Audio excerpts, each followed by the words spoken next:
नमस्कार दोस्तों, आज हम class 12th English flamingo book के एक और चैप्टर जिसका नाम इंडिगो है उसकी समरी देखेंगे। वीडियो लास्ट तक देखें या सुने और वीडियो पसंद आए तो लाइक और सब्सक्राइब जरूर करें। इंडिगो एक हिस्टोरिकल चैप्टर है जो लुइस फिशर ने लिखा है। इस चैप्टर में महात्मा गांधी के चंपारण सत्याग्रह 1917 की कहानी बताई गई है। ये गांधी जी का इंडिया में पहला सक्सेसफुल सत्याग्रह था। इस मूवमेंट का मेन ऑब्जेक्टिव था बिहार के चंपारण डिस्ट्रिक्ट के गरीब इंडिगो फार्मर्स को ब्रिटिश प्लांटर्स के अत्याचार से बचाना। ये चैप्टर हमें दिखता है कि कैसे गांधी जी ने बिना किसी वायलेंस के सिर्फ ट्रूथ, सत्य, नॉन वायलेंस, अहिंसा और डिटर्मिनेशन के थ्रू इनजस्टिस के खिलाफ जीत हासिल की। इसी मूवमेंट ने इंडिया के फ्रीडम स्ट्रगल को एक नई डायरेक्शन दी और लोगों में कॉन्फिडेंस जगाया कि यूनिटी और ट्रूथ के दम पर बड़े से बड़ा ऑपरेशन खत्म किया जा सकता है। चैप्टर की शुरुआत 1916 के लखनऊ कांग्रेस सेशन से होती है। यही गांधी जी की मुलाकात राजकुमार शुक्ला से होती है। राजकुमार शुक्ला चंपारण के एक गरीब किसान थे जो ब्रिटिश इंडिगो प्लांटर्स के अत्याचार से बहुत परेशान थे। उन्होंने गांधी जी से रिक्वेस्ट की कि वो चंपारण आकार फार्मर्स की प्रॉब्लम देखे और उनकी हेल्प करें। शुक्ला जी बहुत डिटरमाइंड इंसान थे। गांधी जी उस समय बहुत बिजी थे और उनके पास कई इंपॉर्टेंट कमिटमेंट्स द। फिर भी राजकुमार शुक्ला उनका हर जगह फॉलो करते रहे, लखनऊ से कानपुर, कानपुर से अहमदाबाद और फिर कोलकाता तक। उनकी डिटर्मिनेशन और सिंसेरिटी देखकर गांधी जी ने फाइनली चंपारण जाने का प्रॉमिस किया। चंपारण पहुंचने के बाद गांधी जी को पता चला कि ब्रिटिश प्लांटर्स ने तिनकठिया सिस्टम नाम का एक अनफेयर रूल बना रखा था। इस सिस्टम के अकॉर्डिंग फार्मर्स को अपनी जमीन के 3/20 हिस्सा पर जबरदस्ती इंडिगो उगना पड़ता था। फार्मर्स अपनी मर्जी से क्रॉप्स नहीं उगा सकते थे।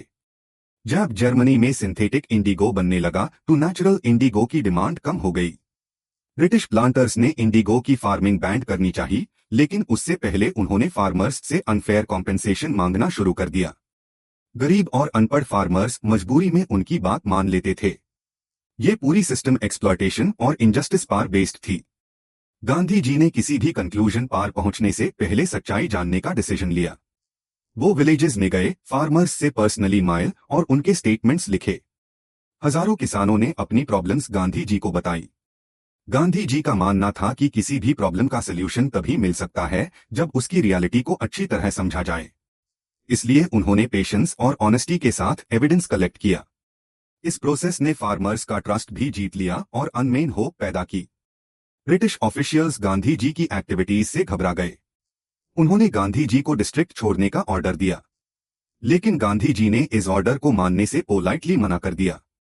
उन्होंने कहा कि वो किसी इलीगल काम के लिए नहीं बल्कि इंसाफ के लिए आए हैं। इस वजह से गांधी जी को कोर्ट में प्रेजेंट होना पड़ा। कोर्ट के बाहर हजारों फार्मर्स उनके सपोर्ट में जमा हो गए। ये देखकर ब्रिटिश एडमिनिस्ट्रेशन भी सरप्राइज हो गया।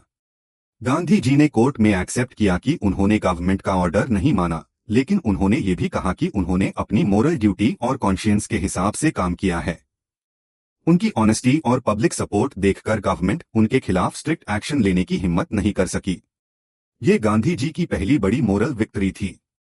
बाद में गवर्नमेंट ने एक ऑफिशियल इंक्वायरी कमेटी बनाई जिसमें गांधी जी को भी मेंबर बनाया गया।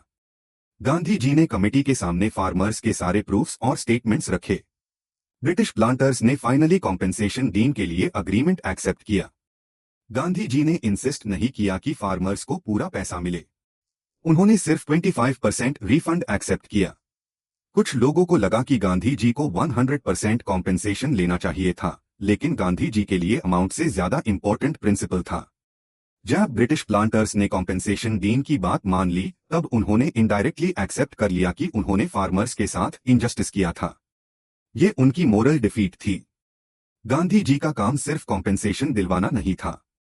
उन्होंने चंपारण के विलेजेस में एजुकेशन, क्लीनलीनेस और हेल्थ केयर पर भी ध्यान दिया। उन्होंने वॉलंटियर्स को बुलाया जो स्कूल्स खोलने लगे और लोगों को हाइजीन और सैनिटेशन की इंपॉर्टेंस समझाने लगे।